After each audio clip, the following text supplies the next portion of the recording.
Hi hello, कसे आहेत सगळेजण. मी बाहेर हॉलमध्ये आले तर बघते काय सगळा राडा केला आहे खेळण्यांचा. तुम्हाला तर माहितीच आहे, घरात लहान मुले असेल तर कसं होतं, सगळी कामे आवरायला लागतात. तेवढंच नाही तर स्वयंपाक असो किंवा साफसफाईही करावीच लागते. तर मी हॉलमधला राडा पटापट उचलून घेतला. त्यानंतर मी गेले डायरेक्ट किचनमध्ये. पीठ आधीच मळून ठेवलं होतं म्हणून काही टेन्शनचं काम नाही. मध्येच आमच्या मॅडम जे बाप्पा करत बसले. माहिती तर काहीच नाही, नुसतं खेळणे. पटापट चपात्या लाटून मी भांडी करायला घेतली. भांडी घासता घासता मनात एकच विचार येत होता, यावेळेस पाण्याचा खूप त्रास व्हायला लागला आहे. कारण पाणी आले की काही वेळेतच गायब, म्हणून भांडी भरून ठेवायला लागतात. तरीसुद्धा आमच्या मॅडमला खेळणे काही सुटत नव्हते. बघा आमच्या मॅडमची करामती.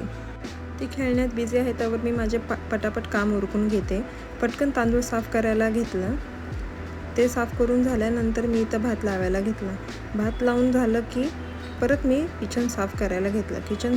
किचन साफ करता करता माझ्या मनात असा विचार येत होता की अजून पाऊस काय पडला नाही, कधी पडेल हेही सांगू शकत नाही. तुम्हाला काय वाटतं, पाऊस कधी येईल? मला कमेंटमध्ये नक्की सांगा. Bye bye.